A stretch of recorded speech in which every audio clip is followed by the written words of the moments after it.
kemarin sempat ramai kembali postingan-postinganmu yang kemarin itu seperti apa sih? Pada akhirnya dirimu upload di sosmed, kenapa?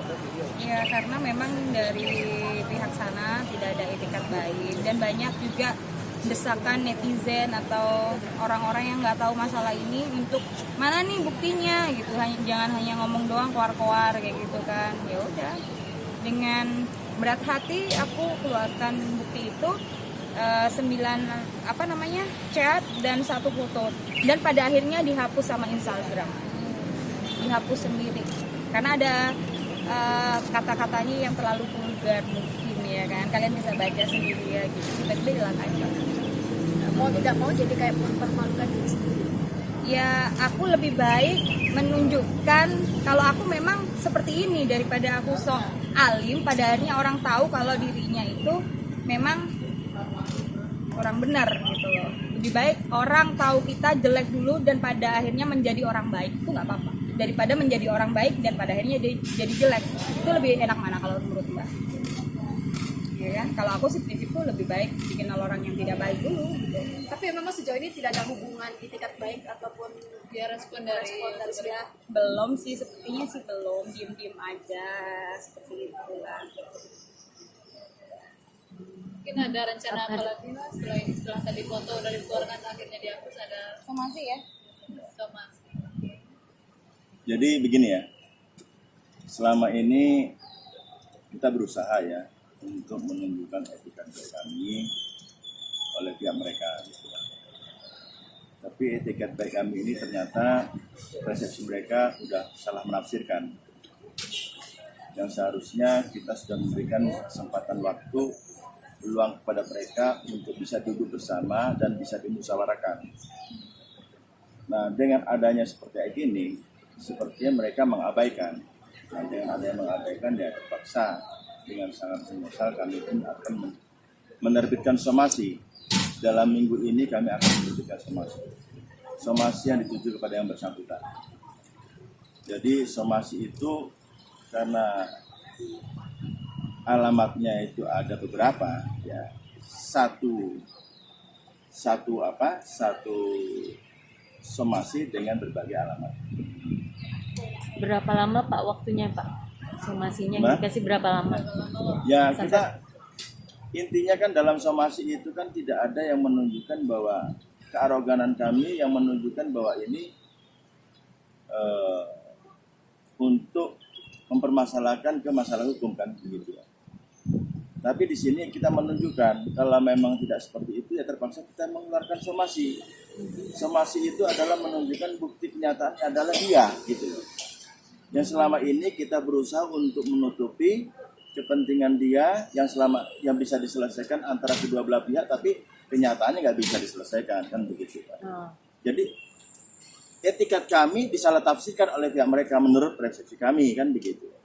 Itu yang ditafsirkan dari pihak mereka, dianggap bahwa kami ini main-main atau gimana gitu. Sebenarnya tidak gitu loh. Saya ini menunjukkan kapasitas saya sebagai orang tua selaku advokasinya DBB itu mempertemukan kedua belah pihak supaya duduk bareng gitu. Yang permasalahan ini bisa diselesaikan. Tapi kalau nggak diselesaikan ya saya akan memproses secara hukum.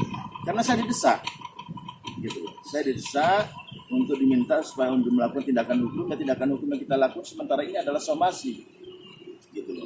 Sebenarnya dengan adanya Instagram tiba-tiba dibesarkan melalui pihak rilis ya dari pihak Perskon untuk menyangkut masalah ini baik media elektronik maupun media cetak, itu sudah jelas, itu sama saja secara tidak langsung itu mensomasikan kepada pihak mereka, mengingatkan kan begitu. Somasi itu kan teguran atau peringatan. Tetapi kalau ternyata tidak diindahkan, ada yang menyatakan bahwa ini pansos, hoax segala macam. Kita waktu awalnya ini kita kembali lagi pada saat waktu kita ke Komnas Perempuan kan begitu ya. Kita memang pada saat datang ke sana kita nggak membawa data gitu, tapi kita punya data gitu. Kenapa kita nggak bawa data? Kita di sana itu kita mengecek menyangkut masalah psikologinya yang dialami oleh DBB. Ya ini kan masih labil gitu. Kita bawalah ke Komnas Perempuan. Disitulah kita bercerita. Ada perwakilan dari komisioner yang mempertemukan kepada kita. Akhirnya kita berbicara sampai 1 jam lebih. Nah disitulah akhirnya ada solusi. kita nanti akan diberikan ke psikiater gitu, untuk supaya menstabilkan menyangkut masalah psikologinya dia gitu. Nah itu kembali lagi untuk menyangkut masalah sekarang. Jadi selama ini dia bilang dari pansos menyangkut masalah ini kita masih diam gitu loh. Udah biarin aja dibilang numpang tenar lah, pansos segala macam, hoak lah.